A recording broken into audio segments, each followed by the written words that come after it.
Leto are Greek and Roman gods, also known as deities, and they're the parents of Apollo, the sun god, personified. Born in Delos, Apollo was a twin to his sister Artemis, who later in history became known as Diana. Leto wasn't Zeus's wife, she's a mistress.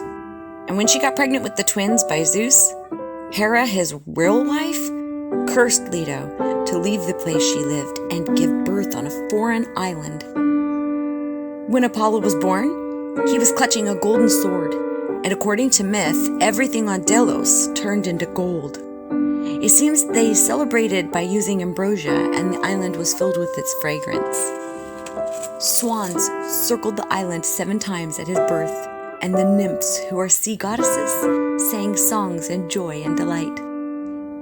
All the goddesses washed and cleaned him and covered him in white clothing, and gold bands were placed on him. Apollo is the sun, personified. Personified is a verb, a descriptive word that means to be the embodiment or the perfect example of. So, Apollo was the perfect embodiment or the example of our sun. Apollo is associated with symbology and was recognized as god of archery.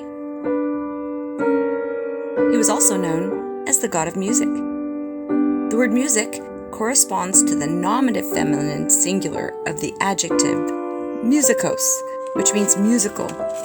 Basically, this means the dude was big into musicals and presided over them.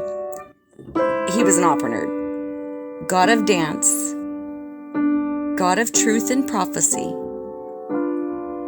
god of healing and god of diseases,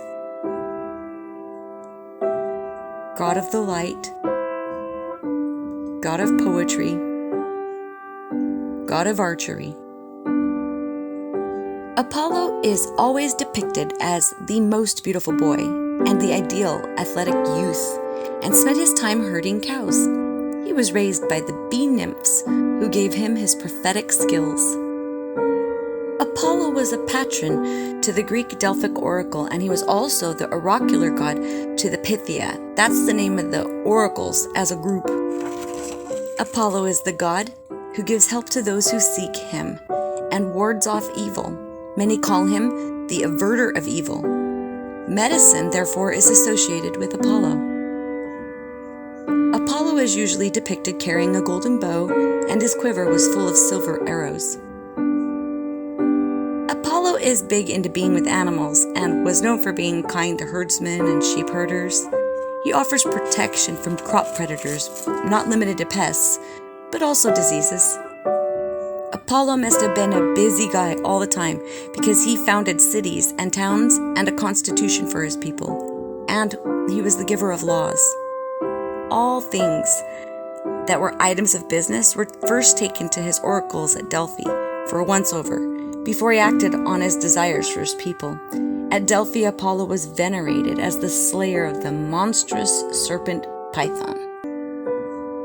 Euripides, in his Iphigenia in Aulis, gives an account of Apollo's youthful fight with Python at Delphi and the event's aftermath. You killed him, O Phoebus, while still a baby, still leaping in the arms of your dear mother, and you entered the holy shrine and sat on the golden tripod on your truthful throne, distributing prophecies from gods to mortals. Where there is a storyteller, there is Apollo. Where there is music, there is Apollo.